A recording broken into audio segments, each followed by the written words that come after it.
Assalamualaikum warahmatullahi wabarakatuh. Perkenalkan, kami dari kelompok 3 Pancasila, jurusan Gizi kelas C, akan mempresentasikan bab 7 mengenai Pancasila sebagai dasar nilai pengembangan ilmu. Perkenalkan, saya Tasya Amelia Najah, NPM 224102072. Saya Vina Yuniarti, NPM 224102070. Saya Sipa Aulia Putri, NPM 2241020082. Saya Renita Syakira Nurjana, NPM 224102064. Saya Mayang Amadea Putri Suhenda, NPM 22410202080.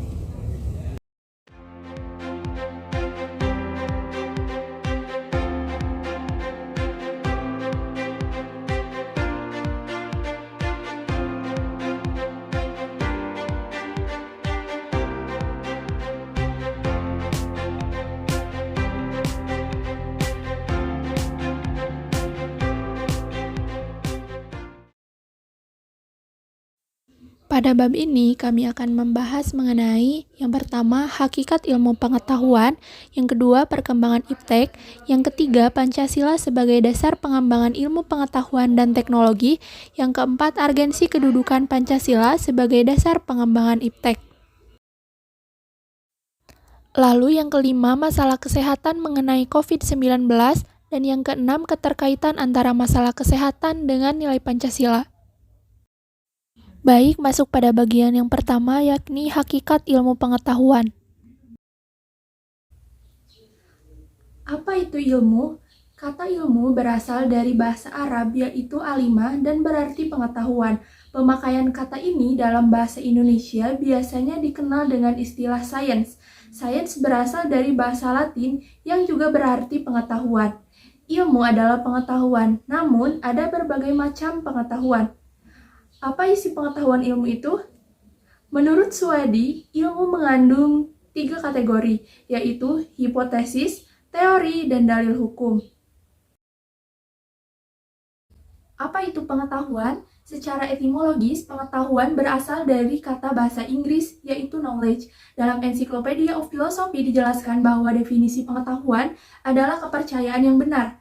Menurut Ghazalba, pengetahuan adalah apa yang diketahui atau hasil dari pekerjaan tahu. Pekerjaan tahu tersebut adalah hasil dari kenal, sadar, insaf, mengerti, dan pandai. Jadi, pengetahuan adalah hasil proses dari usaha manusia untuk tahu. Selain itu, dalam Kamus Filsafat dijelaskan bahwa pengetahuan atau knowledge adalah proses kehidupan yang diketahui secara langsung dari kesadarannya sendiri. Menurut Swedi, pengetahuan yang dimiliki manusia ada 4, yakni yang pertama pengetahuan biasa, yang kedua pengetahuan ilmu, yaitu ilmu sebagai terjemahan dari sains, biasanya pengetahuan yang berasal dari pengalaman dan pengamatan dalam kehidupan sehari-hari. Namun, pada pengetahuan ilmu ini dilanjutkan dengan suatu pemikiran secara cermat dan teliti menggunakan berbagai metode. Yang ketiga, pengetahuan filsafat, yakni pengetahuan yang diperoleh dari pemikiran yang kontemplatif dan spekulatif. Yang terakhir, pengetahuan agama. Pengetahuan agama ini hanya diperoleh dari Tuhan lewat para utusannya. Nah, bersifat juga mutlak dan wajib diyakini oleh para pemeluknya. Setelah mengetahui pengertian dari ilmu dan pengetahuan, selanjutnya di sini kami akan menjelaskan mengenai perbedaan dari keduanya. Pada Kamus Besar Bahasa Indonesia, ilmu disamakan artinya dengan pengetahuan. Dari asal katanya, pengetahuan diambil dari kata bahasa Inggris, yaitu knowledge, sedangkan ilmu diambil dari kata science, dan peralihan dari kata Arab, yaitu alimah. Menurut Swedi, pada dasarnya pengetahuan berbeda dengan ilmu. Perbedaan itu terlihat dari sifat sistematisnya dan cara memperolehnya. Dalam perkembangannya, pengetahuan dengan ilmu ini bersinonim arti, sedangkan dalam arti material, keduanya mempunyai perbedaan. Sehingga kesimpulannya, ilmu itu adalah sebuah pengetahuan yang berobjek, bersistem, bermetode, dan bersifat universal. Setiap ilmu pasti adalah pengetahuan, namun tidak semua pengetahuan itu ilmu. Perkembangan iptek. Ilmu pengetahuan berkembang melangkah secara bertahap menurut dekade waktu dan menciptakan zamannya, seperti yang diuraikan Surajio pada tahun 2004 sebagai berikut. Yang pertama adalah zaman pra-Yunani kuno. Manusia pada masa ini masih menggunakan batu sebagai peralatan, maka zaman pra-Yunani kuno disebut juga zaman batu yang berkisar antara 4 juta tahun sampai 20.000 tahun. Yang kedua adalah zaman Yunani kuno. Bangsa Yunani pada masa itu dianggap sebagai gudang ilmu dan filsafat karena tidak lagi mempercayai mitologi-mitologi. Yunani tidak dapat menerima pengalaman yang didasarkan pada receptive attitude, melainkan menumbuhkan sikap uninquiring attitude. Yang ketiga adalah zaman abad pertengahan. Pada masa ini, hampir semua ilmuwan adalah para teolog, sehingga aktivitas ilmiah terkait dengan keagamaan. Semboyan yang berlaku bagi ilmu pada masa ini adalah Encyclopedia atau abdi agama. Yang keempat adalah zaman Renaissance. Zaman ini ditandai sebagai era kebangkitan pemikiran yang bebas dari dogma-dogma agama. Zaman Renaissance adalah peralihan ketika kebudayaan abad pertengahan mulai berubah menjadi kebudayaan modern. Yang kelima adalah zaman modern. Zaman modern ini ditandai dengan berbagai penemuan dalam bidang ilmiah, seperti René Descartes dengan penemuan dalam ilmu pasti yaitu sistem koordinat, dan Isaac Newton dengan temuan teori gravitasi. Yang selanjutnya adalah zaman kontemporer atau abad 20 dan seterusnya. Zaman kontemporer ini ditandai dengan penemuan berbagai teknologi canggih, mulai dari penemuan komputer, berbagai satelit komunikasi, internet, dan lain sebagainya. Pancasila sebagai dasar pengembangan ilmu pengetahuan dan teknologi. Relasi ini yang paling ideal antara iptek dan nilai budaya serta agama tertentu terletak pada fenomena pertama, meskipun hal tersebut belum dapat berlangsung secara optimal, mengingat keragaman agama dan budaya di Indonesia itu sendiri. Adapun nilai-nilai Pancasila sebagai pengembangan ilmu pengetahuan dan teknologi yang terkandung dari setiap sila-sila Pancasila, yaitu yang pertama ada nilai ketuhanan sebagai dasar pengembangan ilmu. Sila pertama, ketuhanan yang Maha Esa. Sila ini memberikan dasar bahwa iptek tidak hanya memikirkan apa yang ditemukan, apa yang dibuktikan, dan apa yang diciptakan, tetapi juga harus dipertimbangkan maksud dan akibatnya. Yang kedua, nilai kemanusiaan sebagai dasar pengembangan ilmu. Sila kedua yaitu kemanusiaan yang adil dan beradab. Sila ini memberikan dasar-dasar moralis bahwa manusia dalam pengembangan iptek haruslah dengan cara yang beradab.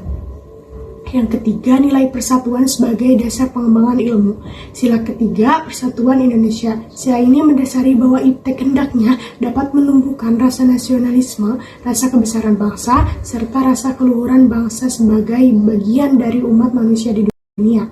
Yang keempat, nilai kerakyatan sebagai dasar pengembangan ilmu. Sila keempat, kerakyatan yang dipimpin oleh hikmat kebijaksanaan dalam permusyawaratan perwakilan. Sila ini mendasari bahwa pengembangan iptek itu haruslah bersifat demokratis. Yang kelima, nilai keadilan sebagai dasar pengembangan ilmu. Sila kelima, keadilan sosial bagi seluruh rakyat Indonesia. Sila ini sebagai dasar dalam pengembangan iptek dalam menjaga keseimbangan keadilan dalam kehidupan manusia. Kelima, nilai dasar Pancasila yakni ketuhanan, kemanusiaan, persatuan kerakyatan, dan keadilan merupakan fondasi yang paling kuat bagi bangsa Indonesia untuk mengembangkan iptek, bahwa menemukan iptek dengan syarat mutlak, iptek tersebut tidak bertentangan dengan nilai-nilai Pancasila. Selanjutnya, urgensi kedudukan Pancasila sebagai dasar pengembangan iptek. Yang pertama, urgensi Pancasila sebagai dasar nilai pengembangan ilmu. Menurut Surajio, terdapat 3 faktor sebagai indikator bahwa ilmu pengetahuan itu bebas nilai, yaitu yang pertama, ilmu harus bebas dari pengandaian-pengandaian, yakni bebas dari pengaruh eksternal seperti faktor politis, ideologi, agama, budaya, dan unsur kemasyarakatan lainnya. Yang kedua, perlunya kebebasan usaha ilmiah agar otonomi ilmu pengetahuan terjamin. Kebebasan itu menyangkut kemungkinan yang tersedia dan penentuan diri.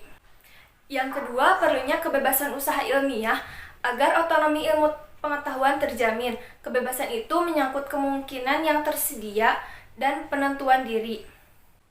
Yang ketiga, penelitian ilmiah tidak luput dari pertimbangan etis yang sering dituding menghambat kemajuan ilmu, karena nilai etis itu sendiri bersifat universal.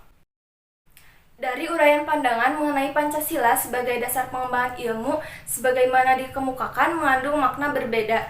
yakni yang pertama, iptek tidak bertentangan dengan nilai-nilai yang terkandung dalam Pancasila, mengandung asumsi bahwa ilmu pengetahuan dan teknologi itu berkembang secara otonom. Kemudian dalam perjalanannya dilakukan adaptasi dengan nilai-nilai Pancasila.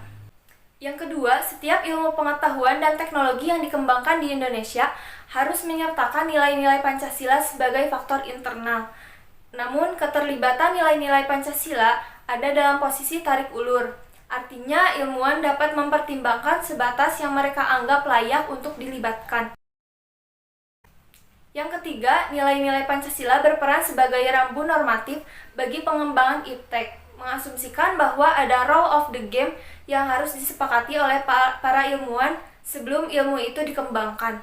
Dan yang keempat, menempatkan bahwa setiap pengembangan iptek harus berakar dari budaya dan ideologi bangsa Indonesia, dan memandang bahwa Pancasila bukan hanya sebagai dasar nilai pengembangan ilmu, tetapi menjadi paradigma ilmu yang berkembang di Indonesia. Poin yang kedua, alasan diperlukannya Pancasila sebagai dasar nilai pengembangan ilmu. Pentingnya Pancasila sebagai dasar pengembangan ilmu dapat ditelusuri ke dalam hal sebagai berikut. Yang pertama, pluralitas nilai yang berkembang dalam kehidupan bangsa Indonesia dewasa ini seiring dengan kemajuan iptek menimbulkan perubahan dalam cara pandang manusia tentang kehidupan. Yang kedua, dampak negatif yang ditimbulkan kemajuan iptek terhadap lingkungan hidup berada dalam titik nadir yang membahayakan eksistensi hidup manusia di masa yang akan datang. Yang ketiga, perkembangan iptek yang didominasi negara-negara barat dengan politik global ikut mengancam nilai-nilai khas dalam kehidupan bangsa Indonesia, seperti spiritualitas, gotong royong, solidaritas, musyawarah, dan cita rasa keadilan. Yang keempat, alasan Pancasila dijadikan dasar pengembangan ilmu pengetahuan dan teknologi. Di antaranya, kerusakan lingkungan yang ditimbulkan oleh adanya iptek mengakibatkan generasi yang akan datang menerima risiko rawan bencana. Kemudian penggunaan benda-benda teknologi yang menggantikan peran nilai-nilai luhur. Dan yang kelima, gaya hidup global menggantikan nilai-nilai kearifan lokal. Poin yang ketiga yaitu dinamika dan tantangan Pancasila sebagai landasan pengembangan iptek. Pancasila sebagai landasan pengembangan ilmu pengetahuan belum dibicarakan secara eksplisit oleh para penyelenggara negara sejak Orde Lama sampai era Reformasi. Para penyelenggara negara biasanya hanya menyinggung masalah pentingnya keterkaitan antara pengembangan ilmu pengetahuan dan dimensi kemanusiaan atau yang bisa disebut dengan humanisme. Sementara itu, ada pun tantangan terhadap Pancasila sebagai dasar pengembangan iptek di Indonesia, yaitu yang pertama, kapitalisme yang menguasai perekonomian dunia, termasuk Indonesia. Yang kedua, globalisasi yang menyebabkan lemahnya daya saing bangsa Indonesia dalam pengembangan iptek. Yang ketiga, konsumerisme yang menyebabkan Indonesia menjadi pasar bagi produk negara lain yang lebih maju. Yang keempat, pragmatisme yang berorientasi pada 3 ciri, yaitu workability atau keberhasilan, satisfaction atau kepuasan, dan result atau hasil, mewarnai perilaku kehidupan sebagian besar masyarakat Indonesia. Selanjutnya, masalah kesehatan mengenai COVID-19. Suatu bangsa dituntut untuk menunjukkan nilai-nilai dari ideologi kebangsaan untuk dapat mengatasi pandemi COVID-19. Keadaan ini mengandung semua nilai-nilai kearifan lokal yang terkandung dalam Pancasila, yaitu efektivitas pemerintahan yang berpadu dengan kepercayaan dan kepatuhan rakyat terhadap semua ketentuan yang diterbitkan pemerintah, serta kesadaran pada masyarakat untuk menghubungkan kepentingan perorangan dengan kepentingan masyarakat, yakni dengan menjauhi sikap egosentris yang hanya memikirkan diri sendiri. Keterkaitan masalah kesehatan dengan Pancasila dimulai dari sila pertama, yaitu melakukan cara dengan berdoa dan berserah diri kepadanya untuk keselamatan agar virus ini akan segera berakhir dari dunia. Selanjutnya, sila kedua, setiap orang wajib memperlakukan satu sama lain dengan memperhatikan etika sehingga muncul rasa memanusiakan manusia. Selanjutnya, sila ketiga, pandemi ini dapat dikalahkan dengan cara kita bersatu untuk melawannya. Pada saat ini, mungkin cara yang dilakukan adalah dengan menjaga jarak serta berdiam diri di rumah saja. Selanjutnya, sila keempat, mendukung kebijakan pemerintah dalam menerapkan pembatasan sosial berskala besar atau PSBB adalah salah satu cara untuk meminimalisir penyebaran COVID-19. Selanjutnya, sila kelima, dibutuhkan sinergitas yang baik seperti kerjasama antara masyarakat dan masyarakat serta kerjasama masyarakat dan pemerintah dan bersikap adil. Dengan hal ini, intinya Pancasila hadir sebagai ruh kepribadian bangsa yang mengingatkan bahwasannya bangsa Indonesia tetap harus bekerja sama serta bersatu. Pandemi COVID-19 merupakan kewajiban bersama seluruh bangsa Indonesia agar kita mampu mengembalikan kondisi negara. Sekian presentasi dari kami, kurang lebihnya mohon maaf. Terima kasih atas perhatiannya. Wassalamualaikum warahmatullahi wabarakatuh.